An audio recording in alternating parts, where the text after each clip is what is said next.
Around the SPL in 40 minutes, that's us as we round up the weekend football for you with Motherwell captain Stephen Craigan for company.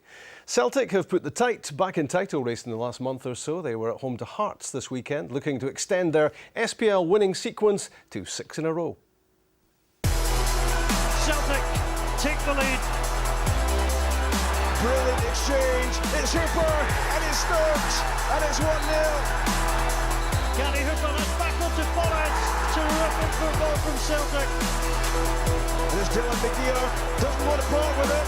It's still McGeer! It's a wonder goal! There is Hooper, he's gone past Gunning once more and he's found the bottom corner. So after 5 league wins on the bounce, Neil Lennon wasn't going to be doing much tampering with his team. One change, Adam Matthews injured, Charlie Mulgrew replaced him. Hearts making more noise off the pitch than on it had Ian Black, Ryan Stevenson and Scott Robinson coming in. For Andy Webster, Rudy Scatchell and John Sutton. At Celtic Park was Liam McLeod. Celtic trying to make inroads. This is Gary Hooper. Well, that is the best chance of the game so far. And it fell to Celtic's top scorer, in from Forrest.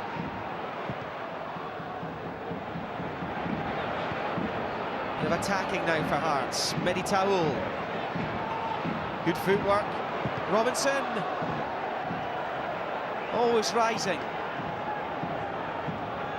He's looked fairly assured, the 19-year-old. Robinson in the Hearts engine room. Worth a go.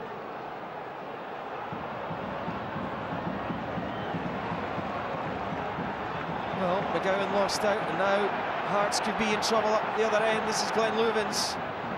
Samaras. He's at the byline. Hooper.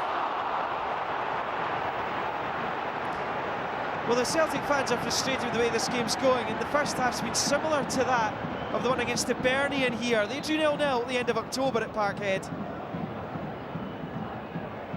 Stokes. He's gone himself.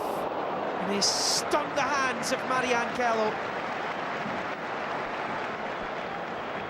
It's good effort from the Irishman.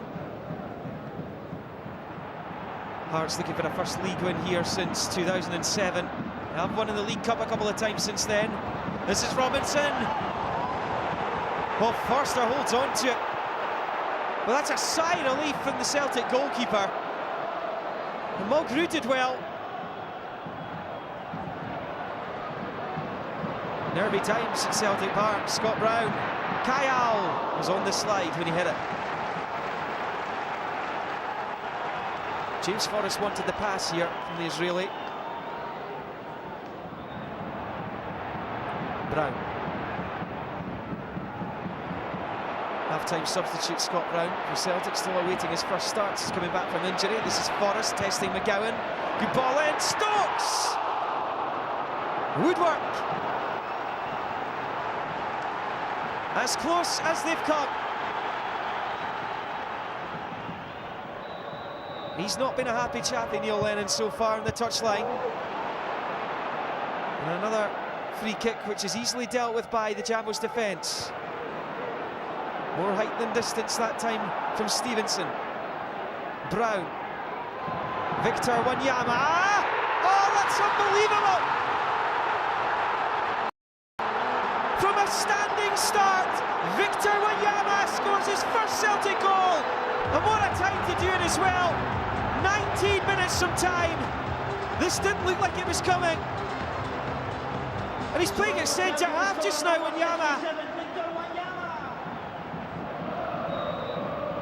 And they're more relaxed around these parts now. And they almost had a second. Samaras and Stokes involved in this from the key free kick. The Hearts will be despondent to be behind, you would think. That's Driver. Good play by the sub. Meditao. Well, Forster made this look pretty simple to save. Not much power in the shot from Towell. Well, Towell will take. The dying embers of the game. It's bouncing about. That was Elliott. Oh, penalty! Handball against Wanyama, I think there. 2 minutes to go, and what a moment this could be, not just today, but in the course of the campaign. There's the back heel from Elliott. Forster thought he'd got rid of it. Wanyama adjudged to have handled it. I think they call this gamesmanship. Samaras complaining the ball is not on the spot. It is now. It's Ega Johnson, saved by Forster. Celebrated as if it was a goal up the other end. They call this the right height for the goalkeeper. The save still had to be made.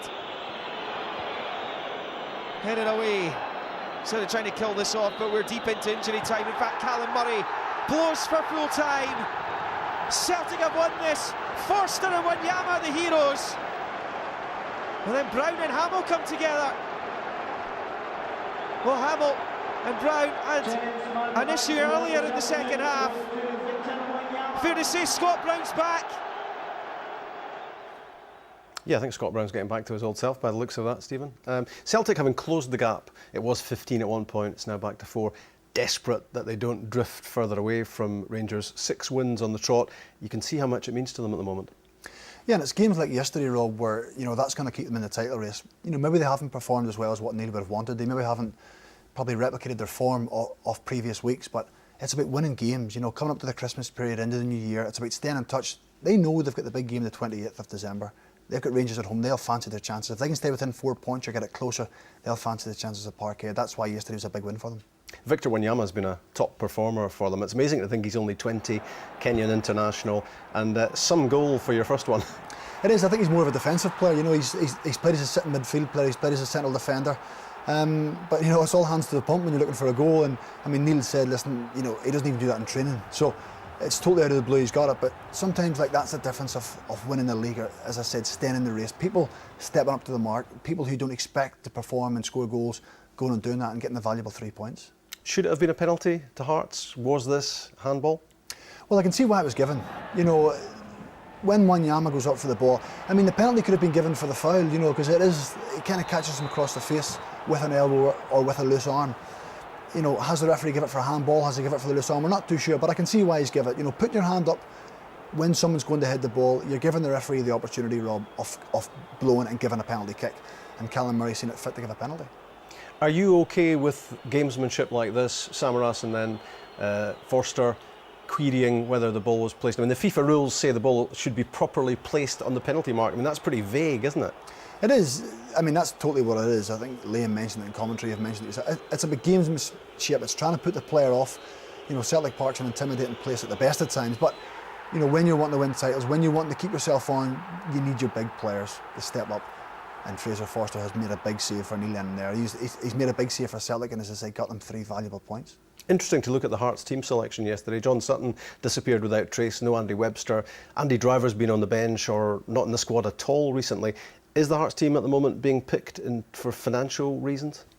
Well, you would probably have to ask Paulo Sergio, but you wouldn't get an answer because he doesn't speak to the press, does he? So sometimes it might look that way. There has been question marks in the past about who's picking the Hearts team and who's making decisions, but I think when you're making so many changes constantly, it's going to upset the rhythm of the team. It's going to try and upset players. But Paulo Sergio was trying to get a winning formula, so he probably has to keep changing. To me, it's not a coincidence that the pay issue and the bad results. To me, they go hand in hand. There's a little bit of mix of both there.